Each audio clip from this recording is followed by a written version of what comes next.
That was amazing, number one. Thank you very much, Julie. I'm Olivia. I'm Julie's publicist. I work for a company, well, a publishing company, Hotkey Books, Piccadilly Press, and Temple Fiction. So we publish children's and young adult fiction. I've been there for a year and a half now. I'm 24, so older than you all, which makes me feel really old because I walked in here this morning and I was like, God, I feel like I'm back at school. And it's weird calling the librarian by their first name, not using a prefix. So what does a publisher do? I guess is what you're probably, I mean, you've probably got some idea. What does a publisher do? Anyone?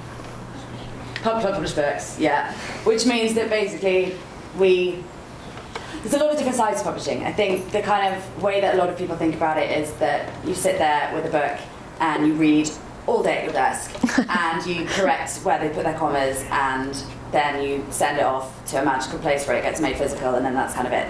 And that's just the biggest lie ever. So publishing has those different departments. I work in sales, PR and marketing, which basically means that I have absolutely nothing to do with where commas go or what characters are called or anything like that. That's all the editorial department that do it, and they're the guys that find the books, like amazing books like All the Truth That's in Me from agents, like Julie was talking about, and work on them, and they work on everything from where commas go to if characters should be completely cut out. I'm sure you've had some pretty ruthless editors in the past and stuff. Like, they can really change your book. They can make, you could have written this book thinking you've got a boy character and they'll buy it, but then decide that they want the main character to be a girl all the way through, or change scenes. I mean, it's unbelievable. And then they kind of do all the stuff down to commas and exclamation marks and everything. You've got the design team who are amazing and they come up with all the amazing covers and stuff. So they work quite closely. Our design team have read one of our books, if I'm honest, but they do an amazing job because the cover briefs are brilliant. What else? Production. They make the book, so they sit with calculators all day trying to work out how to make it so that we can sell it at a price that you guys can afford. Then you have the rights department, which is really interesting as well. So they sell books to other foreign publishers. So like your book's been sold 13 countries now, which is unbelievable. So there's 13 different publishing houses around the world that are working on these books to make them as big as possible. Like, it's insane. And then you've got sales, PR, and marketing. We call ourselves spam because it's just way easier. Sales talk to bookshops and Amazon and supermarkets and Waterstones, and they make sure that you guys can find the books in the shops. Marketing PR and marketing is kind of what it used to be, that marketing was any kind of advertising stuff that you paid for, and PR was events and really, really fun stuff and chatting to loads of people about stuff. And that's kind of merged now into two.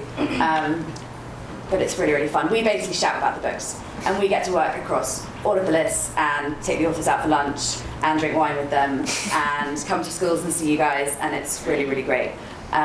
So is there any book lovers here that would think we want to go into publishing? No? Haven't sold it very well, have I? There's one over there. Okay, good. Two there, brilliant. So, yeah, I don't know if you want to know how I got into it or anything, but yeah? You do? Okay. How did I get into publishing? I was kind of weird as a kid, actually, as well. I have a twin sister who was really cool, though, so I just kind of rode on her boot tails through school and it was all okay. But I was a big, big bookworm as well. To this day, if I don't have a book in my handbag, I freak out. I don't understand. Me and my twin sister live together now, and she's like, I'm going to the pub, and I'm like, cool, I'm staying in the reading. She's like, why? And I'm like, because I like doing it. Go to the pub, I don't want to see you. And we're best friends. And so I always wanted to, and basically what I wanted to do was I wanted to own a bookshop. That was my life dream. So I started working in a children's bookshop when I was 15 as a Saturday girl, and within about 2 years realised that all I wanted to do was publish books. I wanted to go behind the scenes, as it were, into the publishing company. And I was meeting a lot of people in publishing and going to book launches, and it was really, really fun. So I went to university. What do you think I studied? No, I didn't at all. I ended up studying RS and philosophy at university, which is another thing I want to tell you. If you want to go to university later on, do not think you have to study something because it's the job that you want. I just cannot get this across clearly enough, unless you want to be a doctor or a lawyer, and then they're never going to let you operate if you did like French. Just they're not.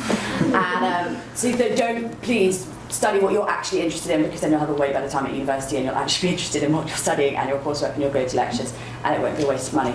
And so yeah, I did arts and philosophy because I loved that at school.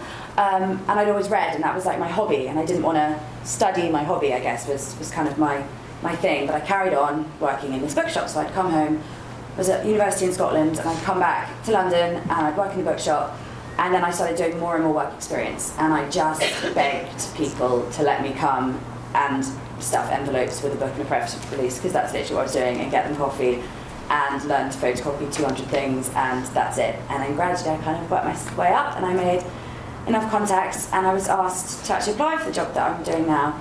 And I thought my interview went so badly, I sat in a Costa and cried for 45 minutes by myself, because I thought I'd been handed this opportunity on a silver platter and I'd just thrown it away. But it turned out I didn't do that badly, not as badly as I'm doing right now, and that was how I did it. So it was basically a lot of working hard. I think I was very different. A lot of my friends didn't know what they wanted to do. Even now they're doing jobs that they still have no idea what they want to do. So I was very lucky that I had, like you said, this one thing in me that I knew I really, really, really wanted to do. And you just had to kind of plug your way forward. And I read a lot.